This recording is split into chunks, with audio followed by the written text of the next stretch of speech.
Welcome to Team Kings, showcasing team spirit at Kings High School. It is district tournament season, but it's not just the athletes who are competing these days. We've got two members from the Kings mock trial team with us right now, both seniors, Cody Huyan and Jake Orme. Both of you, thank you for being with us.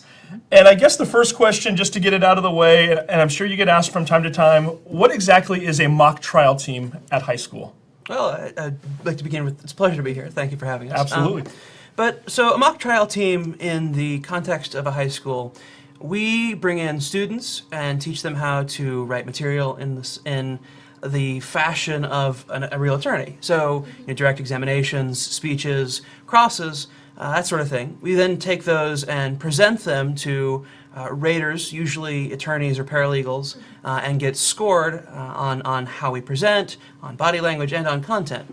Those are then taken and tabulated, then that gets put into a final score. And depending on what that score is, you move on to state or even to national competition. So I guess the days of just easing into a law class at a high school or college level are over. I mean, it gets competitive very early, Cody, and I've got to think for somebody like yourself, tell me a little bit about your experience with this. Have you been doing this all throughout high school? Yes, I joined the team in freshman year. I came in knowing that I want to go to law school, so mock trial team was one of my priorities in high school.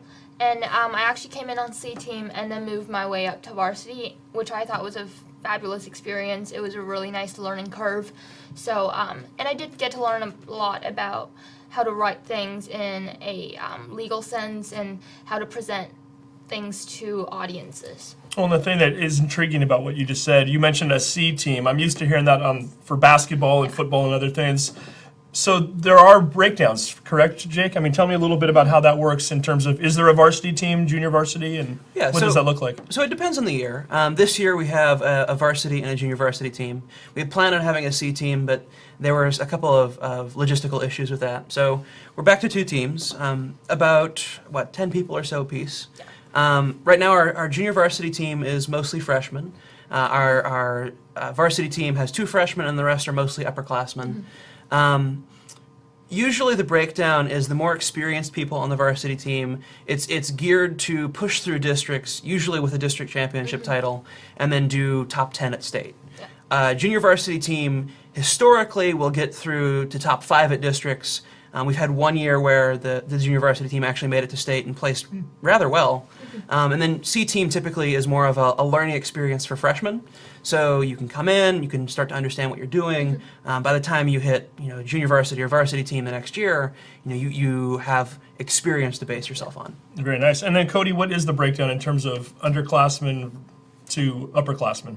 Do we know the numbers? Yes, so for this year we have 4 seniors and 3 juniors, I believe, and a couple of sophomores, and the rest are all freshmen. We had a big freshman class coming in, and it depends on the year, but we usually have a bigger freshman class, and then it gets to smaller numbers for upperclassmen. And I think what was interesting to me in talking to both of you in preparing for this interview, I was curious about the fact that I know there were 13 freshmen on the team at the beginning of the season, and one of the reasons you attributed that to is that they're starting them even earlier than high school now, right? Yes. Jake, it sounds like this is something that's even taking place at the middle school on some level? Yep. So the middle school at Kings right now has a beginning mock trial class and an advanced mock trial program. The mock trial program they run actually does do competitive work. The state championship for the middle schoolers now takes place where the state championship for the high schoolers takes place, down in Olympia.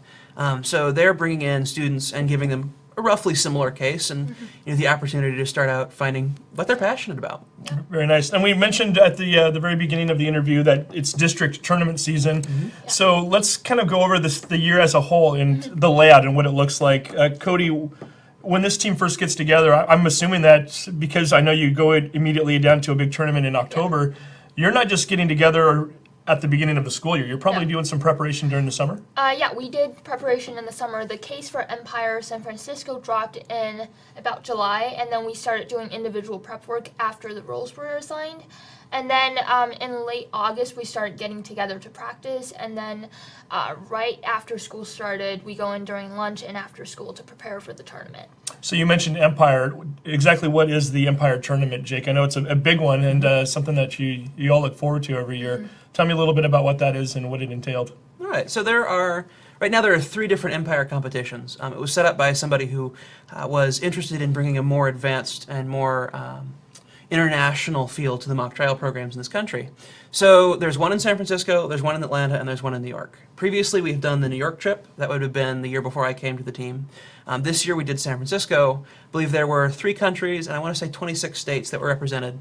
The basic idea of that case is it's a much more advanced rules of evidence, and it's a much more advanced case that's brought in from the same line of reasoning as a college mock trial case. So it's very similar to the AMTA case that would be released for the year.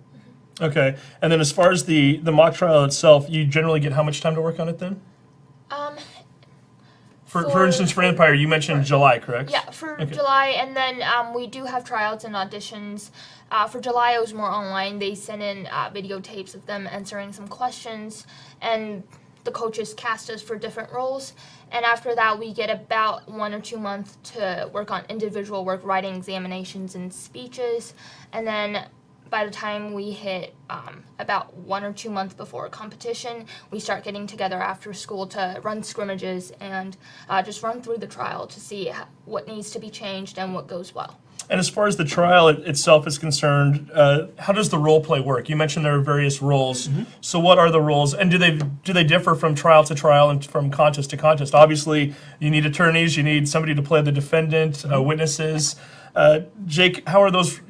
Cody mentioned that those roles are up for, I guess, you're auditioning for them essentially. But what exactly are those roles? Well, so in this trial we have expert witnesses. Usually there's one on each side. Those are able to give more broad opinions about various things in the case. And they also have a larger scripted background. So, in this case, we have people from, the London School of Acoustics and various institutions like that. So they're set as more professional characters. You have character witnesses, which are there to provide, information about how the defendant acted or how the victim acted. And then in this case, we have the victim herself. So the different roles are cast in such ways with auditions so that people who are naturally more inclined to be able to provide facts are given fact witness roles. Those who are more easily able to avoid some of the nuanced questions for experts get expert roles.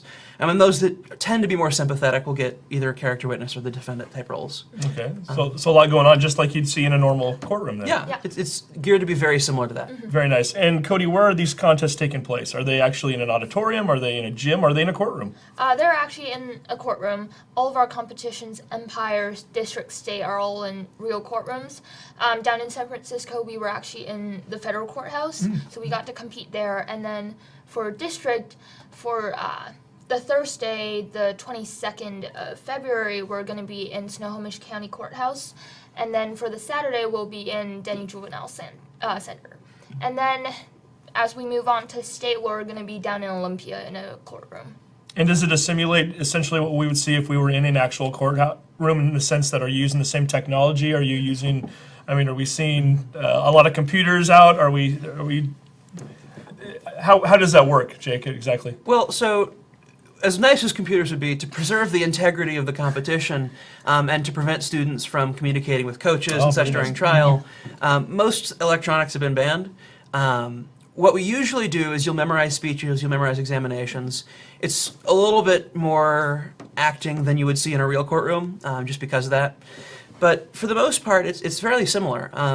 The audience will be able to witness a pretrial motion, which ordinarily wouldn't be something that you would see. But other than that, it follows very similarly to what you would see at a real courtroom. And how did you do at Empire in San Francisco? We did pretty well, actually. We didn't have much expectations going into it just because of the number of freshmen we had. And our purpose was basically to get our feet wet before we go into district and state. But we took 2 teams down there, and one team placed 9th out of 22. 22 teams. Yeah, so we placed 9th, and then two students from the other team, one took Best Attorney and one took Best Witness. Oh, wow, okay. And you mentioned 9th out of 22, but correct me if I'm wrong, and from what some of the research I was doing, you were competing against, I think there was a team in there that had won some sort of a national championship, state champions, teams you mentioned already internationally. So 9th out of 22, Jake, that's not too bad on a international competition like this, right? It's very respectable, especially Absolutely. for a team with that many freshmen. Yeah.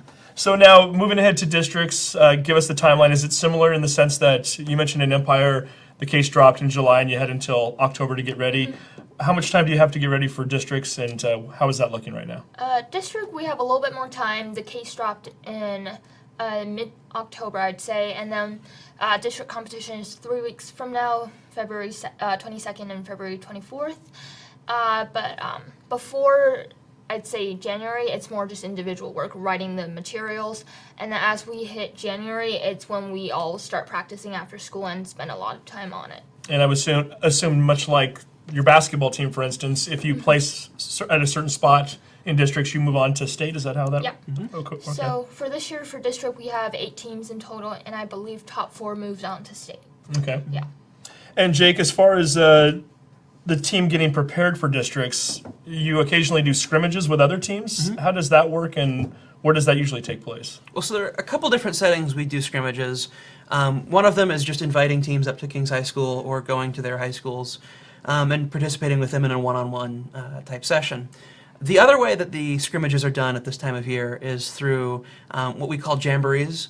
So one was hosted at Eastside Catholic a couple weeks ago, one was hosted at King's last weekend. Usually these involve about 10 to a dozen teams from various parts of the state who will come in. We'll set it up as a round robin. So teams like Archbishop Murphy, Seattle Prep, River Academy were at the Eastside Catholic one, and we've had several similar teams come to the one at King's recently. And at the scrimmage, you're going through the actual case that's been dropped for districts, right? Right. So is there a tendency to, obviously you can help yourselves by participating with these other schools, but in a way, if they're your competition at districts, is there a tendency to maybe want to not disclose everything in fear that maybe they'll learn something from what you're about to do and maybe take it and apply it to their own case, Cody? It depends on what teams we're going against. For instance, at Eastside Catholic, Archbishop Murphy was there, and they're our main rival in district. So we tend to not give away all of our materials in that sense, so that they don't learn as much from us, and I believe they do the same, so we don't Sure. take as much from them either. But at the Jamboree at King's, it's mostly schools that we don't go against until state, so we tend to go all out and see how it all works out. Very nice. Tell me a little bit about some of the adults who are working behind the scenes to help out with this team, and maybe we'll start off with Coach Morris, a faculty member at the school. Is that correct, Jake? Yep. So she teaches mock trial. She teaches business. I think there's a personal finance class, and then she also runs the DECA program, which Cody's a part of. So she is our main liaison with the school faculty. She does most of the coaching on a daily basis, and is an excellent role model for how we do witnesses and how we do a lot of the speaking for the attorney roles. Very nice. And then there's also another member of the team who comes in from the legal field. Is that correct? Yes, he is an attorney coach, and he's with a law firm down in Seattle. He comes in mostly after school and occasionally during class, mainly in the preparation season for district and state. And he really helps with attorneys to write their examinations and speeches to make it really perfect for district and state. And let's make sure we mention him by name too. His name is Paul Richard Brown. He's down with Clark Campbell Tuttle. very nice. As far as future ambitions, do both of you come from law families? How did you get involved with this to begin with, Cody? Is this something you always wanted to do? Yeah, this is actually a really long story. So both my parents are in business, but sometime in 5th grade, watched a lawyer show, thought that was super cool. So I wanted to go into law, and then when I moved here from Vancouver, BC, I really took mock trial program into consideration for which high school I want to go to, and King's does have a very nice mock trial program, so that's why I came here, and then has been a part of it for a long time. And Jake, what is your background with law? Well, so I don't actually have any family right now that's attorneys or has been for a few generations at least. My dad is in business with Amazon. My mom did marketing for a while. So there's some of the underlying aspects, but no attorneys. I actually came to King's sophomore year from Atlanta, Georgia, thinking I wanted to be an aerospace engineer. So I worked with the robotics team. I got into press for them, and then I ended up on the mock trial team. They slotted me into a varsity slot, and I kind of fell in love with it after that. Well, I think that's kind of an inspiring story from both of you in that the sense that you don't have the law background, and perhaps if there's other students out there that are watching that still want to get involved and don't have that in their family, it's not too late, right? You can certainly do something like that. You both mentioned that you're not from the area, so tell me a little bit about your backgrounds in that sense and how King's has been to you so far. So Cody, when did you move to the area? So I was actually born in China, and I moved to Vancouver, BC for middle school when I was 11. And then I moved here for high school, mainly to be a part of the mock trial program because Canada doesn't offer it. So to be part of it actually really prepares me for my college and my career after that. And so far, your experience at King's has been? Yes, I love it. It's been great. All the people has been really nice to me, and I really think of it as a big family. And Jake, for you, coming from Atlanta, what's the transition been like for you and your family? Well, so we moved out from Atlanta because my dad got an offer from Amazon. So the transition's been interesting. I found that the people who are genuine are much more warm and much more friendly than you would find in Atlanta. I think it's mostly a cultural thing down there, which is sort of contrary to what we expected coming in. King's as a whole has been a good experience. I think there is some development taking place with increasing the size of the school, increasing the number of AP classes that'll dramatically increase the quality of education there. But as it is, it's a good school. Very nice. And one thing I failed to ask earlier, too, as far as the mock trial team, how have they fared at state in the past, and what are the expectations this year?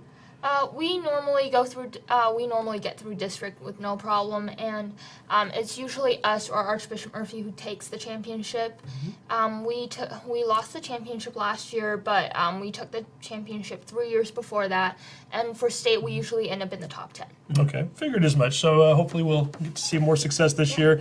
As far as what you're doing when you're not competing on the mock trial team, I know this takes up a great deal of your time, and maybe that's a starting point right there. How much time does go into this program on a weekly basis, Jake? It's dependent on the year. First year I got in, it was at least 20 hours a week. Right now it's calmed down a little bit with some of the changes that I've made. I'd say we're probably doing about 15, sometimes 20. So are we looking at after school, weekends, all of the above? What, All of the above. Is it okay? Whatever you can find time, essentially. Yeah, so it's usually 2 nights a week for the whole team, but attorneys do extra work with Coach Brown on usually Wednesday nights or Saturdays at school. So does that leave you time for anything else? Jake, what else are you involved with when you're not studying or on the mock trial team? Well, studying mostly, but sure. In the fall I started a debate club with King's. We're kind of trying to educate students on how to argue, how to write in a logical fashion. It's something that they'll learn with some of the more advanced English classes we'll take.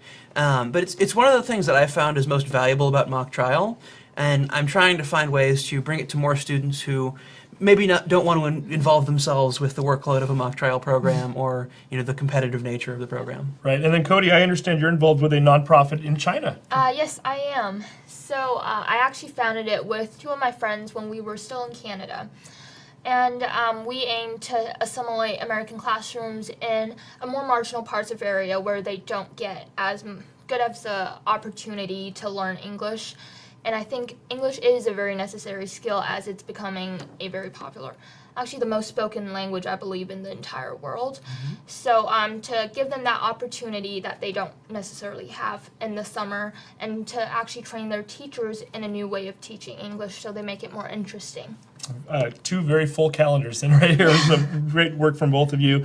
Future aspirations, I would assume that law maybe is going to factor into that equation. Jake, we'll start with you. What are you looking to do next year after you're done in high school? Well, so undergrad, I've been given varying advice from a few different attorneys, but one of the things that's been most consistent has been, go find a small liberal arts college somewhere where you can enjoy, living for 4 years, and then find ways to get involved in, local politics or in with law, with a local firm, just intern with somebody and try and find ways to put your name out there. So I'm looking at a few different places in Southern California, and then also a couple larger schools like UCLA and USC. And Cody, how about you? So I'm more looking at the East Coast, wanting to get out of the rain. So I'm more looking at Georgetown and Wellesley, DC, Boston, and Philly a little bit too. So my plan is going to econ and perhaps international affairs as well because my bilingual background, so why not just go into it. And Georgetown's probably my top choice because it does have a very nice program with its law school. You can get it in sophomore year, and then you don't have to worry about LSAT or anything like that. So that's my goal. Very good. Trading the rain for snow, perhaps, then. Yeah, totally. Well, and before either one of you move on and do either of those things, again, district's coming up, and then we have state. And do we have dates for the state or about? Do we? Usually it's mid-March. I don't think dates have been completely hammered out yet, but it should be the second or third week in March. So district's up in Snohomish County, and then state is Olympia. So very busy season for these two and their mock trial team, and we wish them nothing but the best. Cody, Jake, thank you both very much for coming on today. Thank you for having us. Thank you. Been a pleasure. Best of luck to you. Yeah, Thank thank you. you. We go from one Kings team getting ready for districts to another. It's the basketball team, and with us right now, the two seniors on the squad. We've got Levi Bundrant on the end, Taylor Schoenfeld in the middle, and guys, I guess we got to start off by talking about Friday night. Pretty impressive victory, right? South Woodby conference champs this year, and you guys go out and beat them 57-43. You're up 30-12 at halftime. Not a bad showing. Taylor, for you, being one of the seniors, what was the biggest difference in this game? Why you lost to them earlier this year by double figures? Why were you able to get such a big lead this time around? Yeah, I think the difference was just our heart and our effort. So first time we came out, everybody, even in warm-ups, everybody was kind of dead and just kind of not motivated. This time we knew we had to step on the gas pedal here. And so right out of the gate, we kind of dominated. And then throughout the game, we kept our lead. Mm-hmm. And Pope, obviously really good, held them down in the first half, which really helped us to keep the lead going forward. And you guys had an 18-point lead at the half. Levi, they put a little run on in the third quarter. I noticed they got it to within 7 by the end of the third period. Were you getting a little nervous? Here we go again type of a moment? Yeah, I was ready to start getting into it and start getting a little bit rattled. But I think we all kept our cool and we stayed calm, which is really important in having such a young team, is keeping your mental focus and making sure you're mentally locked down. So I think we did a pretty good job of that and maintained our lead. You mentioned a pretty young team, the only two seniors, and it was senior night the other night. What was that like for the two of you?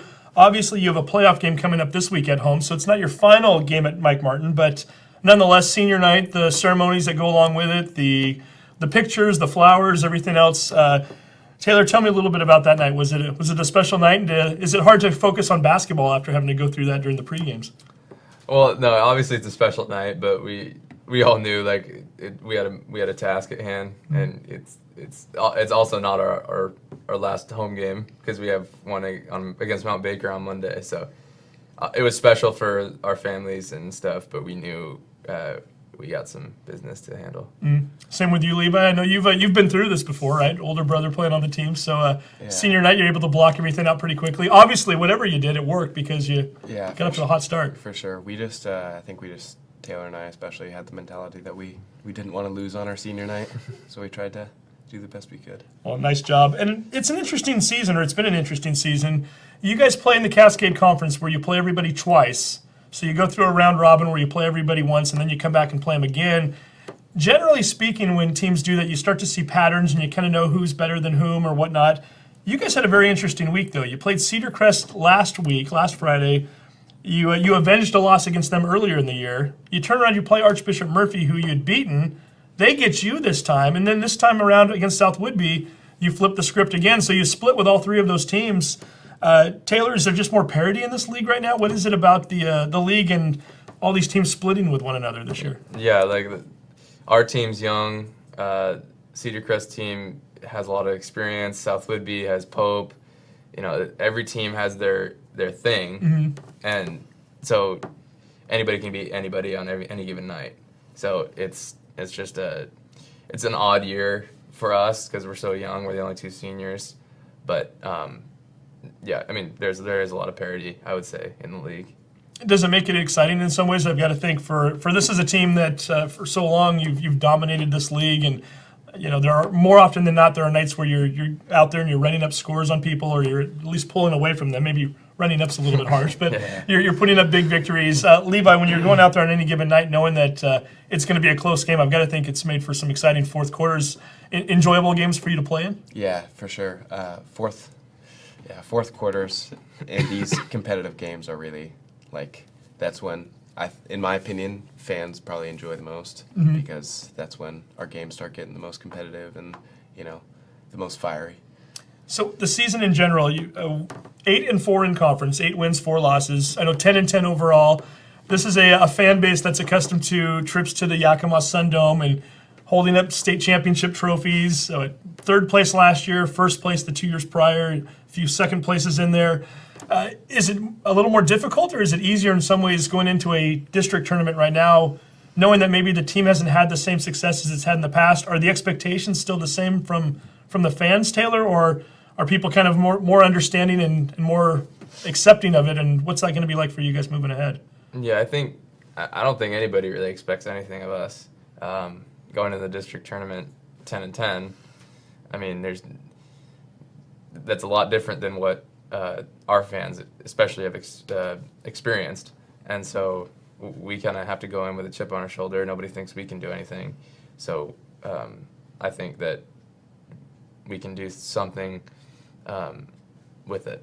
A little less pressure, maybe, Levi, Yeah. knowing that there's not a target on the back as there has been in the past, or Yeah, for sure. It's nobody expects us to do anything like Taylor said. I mean, we don't really have any targets on our back. We're just going out there, and people are gonna, nod their head if they see us getting further and further. But I think we can prove everybody wrong. it should be interesting to see. Double elimination district tournament coming up Monday night at home. Mike Martin, you're going to be playing Mount Baker. Taylor, what do we know about Mount Baker? What do we know about the Mountaineers? Yeah, it's a classic Mount Baker team. Physical, they're going to rough you up a little bit. But I think we have the tools to handle them. It's going to be a tough game, obviously, but I think we have the talent, and we just need to focus up. And Did I see a little smile on your face when you said, I've got to think you're a football player, Yeah. you play down low. Do you kind of like the rougher games? Is that kind of more your style? I actually like it, yeah. I like it. I don't know about the rest of my team, but I like it. Yeah. Levi, what about you? What are you expecting from Mount Baker? You're a football player too, right? Yeah. I like the rough games. I like the back and forth battles, but it's like Taylor said, it's a classic Mount Baker team. I think they have a 6'8" guy and a 6'10" guy, so I mean they're pretty big, but I think we can definitely shut them down. And if you get through that game on Monday, you play a team you know very well, Linden Christian, on Wednesday up at their place. Yeah. Linden Christian team that was undefeated going into Friday night. I know they stubbed their toe against Lakewood, but still nonetheless a team that a lot of folks think could win the state championship this year. Mm-hmm. Do you get excited for opponents like that, Taylor? I mean, what's it like when you play? Yeah, I mean that's why you play is to play these teams that the one seeds, the teams that nobody thinks can lose. Like, obviously they just lost, but they're the number one ranked 1A team. We're probably I don't know what we're ranked, but probably pretty low. Yeah. And so again, nobody thinks we can do anything against them. So I mean, why stress about it? I mean, we have no pressure. So from that standpoint, how big is the South Whitby win in terms of momentum going into the playoffs, Levi? I've got to think that when you beat a team that I think was 16-4 going into the game the other night, league champs, does that give you guys some momentum going into the districts? Is it a team that you feel is starting to all of a sudden gel? Younger teams tend to do that late in the season, right? Yeah, I think so. I think it also kind of throws out a statement that we're not as bad as some people might think, and that we can actually make some moves in this upcoming playoffs. So we're getting to the fun part of the segment where I have you guys talk about each other a little bit. Taylor, tell me about Levi Bundrant. What kind of a player is he? What kind of a teammate is he? No, yeah, Levi off the court. Levi's one of my best friends, and we get along really well. We laugh with each other, and can tell each other things that we can't tell other people. On the court, it's It's he's a tough guy, always getting in the opponent's heads. We always put him on the other team's best player to get in their heads. Like he'll Good to know. he'll talk to him. He'll D him up. He's our best defender. So yeah, toughness is what I would the word I would use to characterize him. So now I have to put Levi on the spot for a moment. Okay. What are you doing to get in people's heads? Or what can you talk about that you get in people's heads? I can't. Like, what can Coach Skeen hear over a video that we want? I don't know. Is it just little subtle things? Or, Yeah, do you yeah, start to look for weaknesses in a player and maybe kind of talk to them about that a little bit? Kind of both. I mean, Uh-huh. I do subtle things to start out, I guess, but I kind of look for their weaknesses and target that. Okay. Now tell me about the enforcer here. What's Taylor Schoenfeld like on the court? Taylor is he's a great baller on the court. He's probably our best passer and our best screener and kind of our toughness of our team. I think he kind of makes our team as a whole and makes us strong.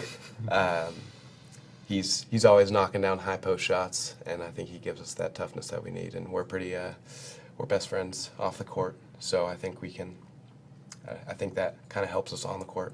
And would you categorize yourself as a power forward then, or what would you put yourself at? Because you do play that high post a lot. Yeah, definitely a power forward. I'm not one of those big lanky centers that can't move.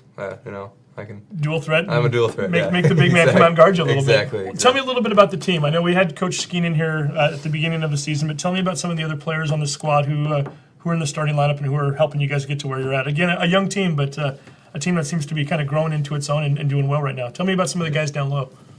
Down low, we got Elion Zevenbergen, who's been he's been going off the past couple games. He's been our leading scorer. I believe he's our leading scorer. And he's 6'5", really, really long. He's Chewy's brother, if people remember from last year. He's the little guy in the family. Then. Yeah, exactly. So far, he's a right? little guy, yeah. But he's really long, block shots. He can.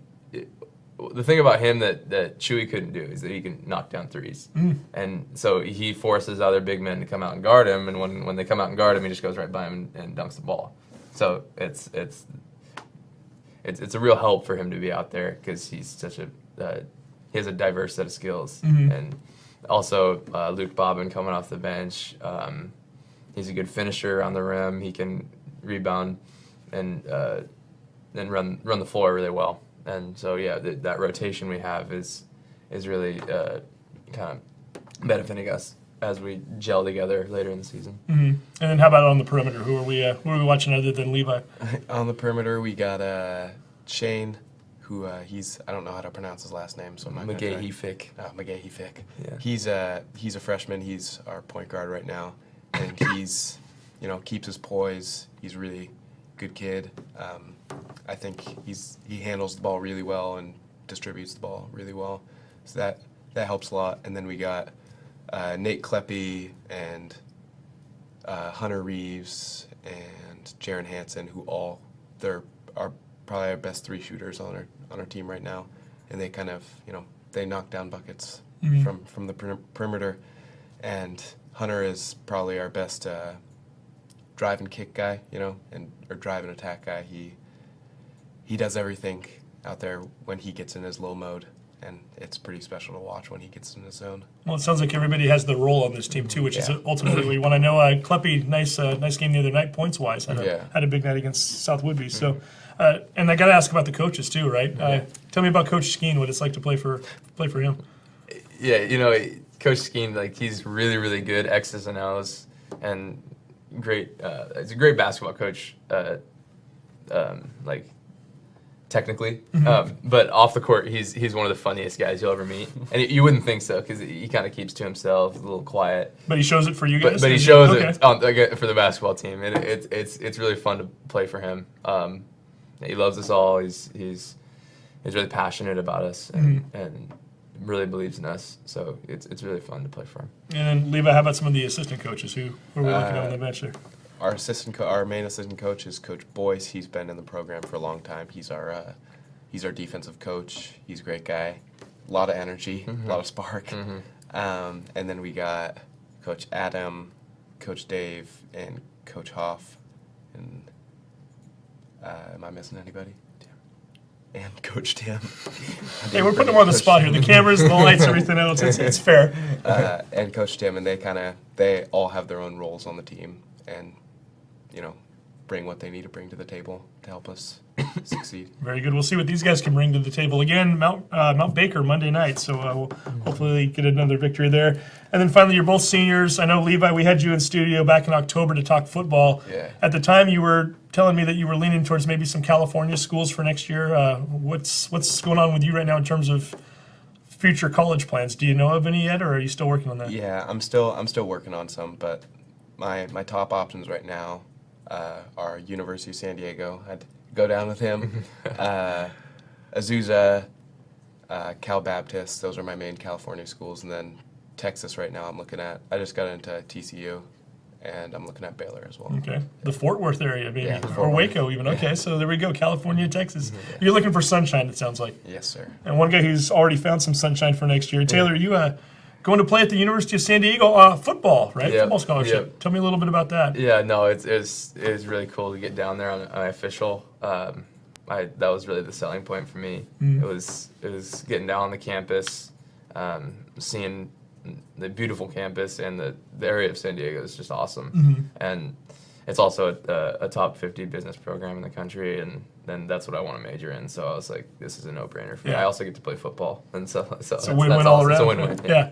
Yeah. Now I know a two-way starter, two-way all-league football-wise. What are we looking to play in college? D-line, Okay. D-tackle, the 3-tech. So they're going to bulk you up there for football? A little bit, yeah. Okay. Yeah, a little bit. They have to. It's big dudes. So does that mean you get to start eating now? I know Levi had a big smile on his face when I asked that question there. So you're gonna wait till after basketball season and start? Yeah, I don't want to be throwing up all over the court. Yeah, well, that's a good thing. Yeah. Yeah. So until then, no, these guys again, big week coming up. Double elimination district tournament starting Monday night, Mount Baker. Big game. We wish you guys nothing but the best. Before we sign off, we should mention also the girls basketball team. They've got their first home district game on Tuesday night. So a lot going on at Mike Martin this week. Tuesday night, they're going to play the winner of the South Woodby Nooksack Valley game, which takes place on Monday night. So get on out there Monday night, support these guys and their teammates. Tuesday night, support the girls. And hopefully we're talking about Kings basketball when we do our next show in 2 weeks. Fingers crossed. Until then, we appreciate you watching. Thank you very much. This is Team Kings. Until next time, take care.